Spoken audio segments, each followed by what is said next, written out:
चलिए आज एक असली कहानी देखते हैं, राजू नाम के एक निवेशक की। ये कहानी है सिर्फ 3,000 रुपए की मंथली SIP की, जो पूरे 16 साल तक चली। ये एक बहुत ही साधारण से निवेश की एक असाधारण यात्रा है। तो 16 साल के बाद उस 3,000 की SIP का आखिर हुआ क्या? सीधे पॉइंट पर आते हैं। उसकी वैल्यू हो गई 50,05,000 रुपए। जी हाँ, बिल्कुल सही सुना। अब सबसे बड़ा सवाल तो यही है कि भाई हर महीने सिर्फ 3,000 रुपए लगाकर इतनी बड़ी रकम बनाना, ये आखिर हुआ कैसे? चलिए इस पूरे सफर को जरा बारीकी से समझते हैं। इस निवेश की शुरुआत हुई थी एक बहुत ही आम से फैमिली गोल के साथ, अपने बच्चे का भविष्य सुरक्षित करना।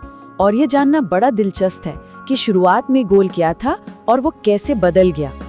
जब राजू ने अपनी पत्नी से पूछा कि बच्चे के फ्यूचर की जरूरतों के लिए आज के हिसाब से कितने पैसे काफी होंगे, तो जवाब मिला 20 लाख रुपए। ये एक ऐसा लक्ष्य है जिससे ज्यादातर परिवार खुद को जोड़कर देख सकते हैं। लेकिन यहाँ एक बहुत जरूरी चीज को समझना था, और वो है महंगाई की ताकत। आज के 20 लाख रुपए अगर 6% की सालाना महंगाई दर भी मान लें, तो 20 साल बाद 64 लाख रुपए के बराबर होंगे। तो असली लक्ष्य 20 लाख नहीं, बल्कि भविष्य के 64 लाख बन गया। तो इस बड़े लक्ष्य को दिमाग में रखकर ये 16 साल लंबा सफर शुरू हुआ। आइए देखते हैं कि इस पूरी जर्नी में क्या क्या हुआ। साल 2010 में 44 रुपए की NAV पर SIP शुरू की गई। NAV यानी नेट एसेट वैल्यू, जो फंड की एक यूनिट की कीमत होती है। फिर हर महीने बिना रुके 3,000 रुपए का निवेश होता रहा। और हाँ, जब भी हाथ में कुछ एक्स्ट्रा पैसे आए या बाजार में कोई गिरावट दिखी, तो टॉप अप भी किया गया। कुल मिलाकर लगभग 9 लाख रुपए का निवेश हुआ। और फिर देखिए कंपाउंडिंग का जादू। इसकी आज की कीमत 50 लाख से भी ज्यादा है। लेकिन निवेश की राह कभी भी सीधी नहीं होती। एक दौर ऐसा भी आया जब बाजार पूरी तरह गिरा और निवेश की वैल्यू लगाए हुए पैसों से भी कम हो गई। ये हर निवेशक के लिए सच में एक बहुत बड़ी परीक्षा होती है। राजू के अपने शब्दों में, 40 महीनों के बाद मेरे निवेश की कीमत मेरे लगाए गए मूलधन से भी कम थी। जरा सोचिए, लगभग 3.5 साल तक लगातार पैसे लगाने के बाद भी पोर्टफोलियो नुकसान में दिख रहा था। ये कितना मुश्किल रहा होगा। इसे अगर आंकड़ों में देखें, तो जब निवेश शुरू हुआ था तब NAV थी 44 रुपए, लेकिन 40 महीनों के बाद ये गिरकर 36.5 रुपए पर आ गई थी। इस गिरावट ने कई निवेशकों को डरा दिया होगा। तो घबराकर पैसा निकालने के बजाय टिके रहने की वजह क्या थी?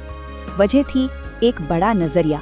भले ही NAV 44 से गिरकर 39 हो गई थी, लेकिन उस फंड की शुरुआत तो 10 रुपए से हुई थी।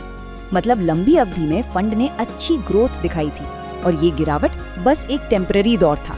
चलिए अब उस स्ट्रैटेजी पर आते हैं जिसकी वजह से ये शानदार नतीजा मिला। वो कौन से सिद्धांत थे जिन्होंने इस कामयाबी की नींव रखी? स्ट्रैटेजी बहुत ही सिंपल लेकिन उतनी ही पावरफुल थी। पहला, लंबी अवधि के लिए निवेश में बने रहें। दूसरा, बाजार में गिरावट आने पर घबराएं नहीं। तीसरा, जब भी हो सके निवेश को टॉप अप करें। और चौथा, ज्यादा AUM यानी एसेट्स अंडर मैनेजमेंट वाले फंड्स चुनें। फंड का चुनाव कितना मायने रखता है, ये डेटा बिल्कुल साफ कर देता है। देखिए, 20 साल की अवधि में निपॉन इंडिया ग्रोथ फंड जैसे ज्यादा AUM वाले फंड ने 17% का रिटर्न दिया, जबकि टॉरस मिड कैप जैसे कम AUM वाले फंड ने लगभग 14% का। ये सिर्फ 3% का फर्क लग सकता है, लेकिन आखिर में ये करोड़ों का अंतर पैदा कर देता है। इस सोर्स के मुताबिक लंबी अवधि में वेल्थ बनाने के लिए कुछ खास कैटेगरीज पर ध्यान देना चाहिए, जैसे कि mid cap, small cap, multi cap और फ्लेक्सी कैप। इन कैटेगरीज में लंबी अवधि में अच्छी ग्रोथ देने की क्षमता होती है। अच्छा, अब कुछ ऐसे आम सवालों पर गौर करते हैं जो अक्सर निवेशकों के मन में आते रहते हैं, और देखते हैं कि इस सोर्स मटेरियल में उनके क्या जवाब दिए गए हैं। एक बहुत बड़ा कंफ्यूजन ये होता है कि जब पैसा निकालते हैं तो क्या सिर्फ मुनाफा बाहर आता है या हमारा लगाया हुआ मूलधन भी? ये एक ऐसा सवाल है जो लगभग हर निवेशक को परेशान करता है। इसे समझने का एक बहुत आसान तरीका है सोने के सिक्के की मिसाल। मान लीजिए कि म्यूचुअल फंड में यूनिट खरीदना सोने के सिक्के खरीदने जैसा है। जैसे आपने 1 लाख रुपए में सोने के 10 सिक्के खरीद लिए। अब कुछ समय बाद उन 10 सिक्कों की कीमत बढ़कर 1.20 लाख रुपए हो गई। अगर आपको 24,000 रुपए निकालने हैं तो आपको 2 सिक्के बेचने होंगे। ऐसा करने पर आपके पास 8 सिक्के बचेंगे।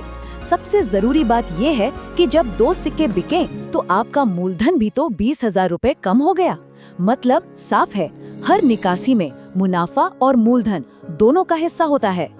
2 और अहम सवाल, क्या निवेश के लिए प्रॉपर्टी बेचनी चाहिए? तो सलाह है नहीं, जब तक कि वो प्रॉपर्टी किसी बड़ी मुसीबत की जड़ न हो। अपनी एक्स्ट्रा इनकम का निवेश करना ही सबसे अच्छा है। और क्या अमेरिकी बाजारों में पैसा लगाना चाहिए? सलाह ये है कि लंबी अवधि में ग्रोथ के लिए भारतीय स्मॉल कैप्स और मिड कैप फंड्स पर फोकस करना बेहतर है।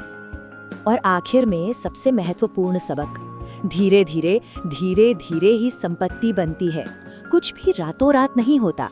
यही तो है कंपाउंडिंग का असली जादू, जो धैर्य और निरंतरता के साथ ही काम करता है। इस कहानी से मिली सीख के बाद अब सोचने वाला सवाल ये है कि हमारा 15 साल का लक्ष्य क्या हो और उसे हासिल करने के लिए हमारी अपनी रणनीति क्या होगी।